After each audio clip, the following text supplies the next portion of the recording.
What if you built your own Pokedex and learned Gatsby JS in under 90 minutes? In this video, not only are you going to build your own Pokedex, you're going to have your own filters of the Pokemon type.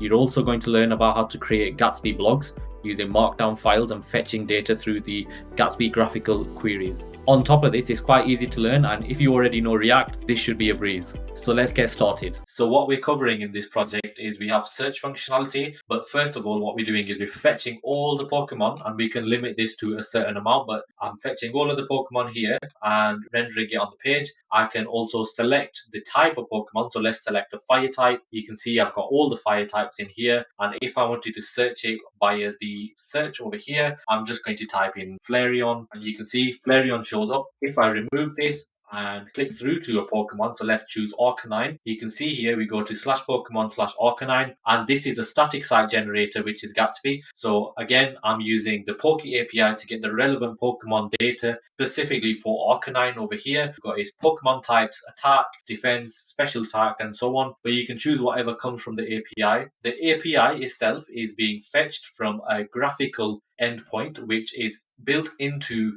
Gatsby, which uses GraphQL under the hood, and we'll be having our own playground that we'll install as well. If we click back, we get all of the Pokemon in here. We can select the number of Pokemon that we want to call in our API call, and also we have the search functionality over here. One final thing we want to look at is we have articles as well, which are displayed using markdown data, and these are pre-built. So if I click through to articles, we have our blogs in here, which are the Poke blogs. If I click through to one, so let's check the top 10 types of water Pokemon, and you can see Lugia is the top one, but essentially this is all pre-built static site HTML. And the way to check that we have all of the pages rendering, if we navigate to a separate path that we don't have built, so let's just type in anything and press enter.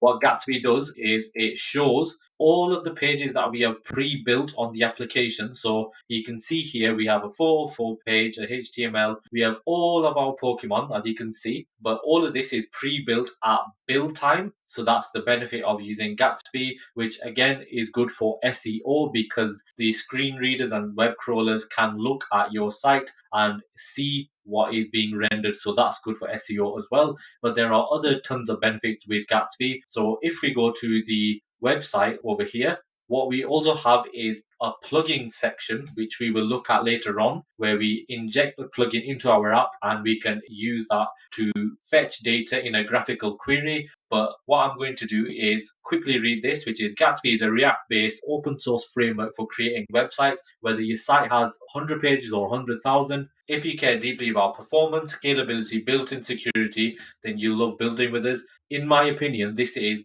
one of my top 2 React frameworks along with Next.js. But what we will do, we have how-to guides over here. So you can use Gatsby image, which is a optimized image that is rendered on your application. We will look at that later as well. And if I go back into my app now, I can also choose the relevant page that I want to go to. But also, we are going to be building a custom 404 page. So here, you just hit a route that doesn't exist, the sadness. If we click back to the home page and also the Pokedex, we have all of our Pokemon here, which again has the filtered functionality. And again, we have the articles. So we'll be looking at the file structure and how we build this application. Other than that, I don't think there is much of a difference with React. If you've coded with React before, you'll pick this up quite easily. It's just the different ways that everything gets rendered, but we'll look at that in detail.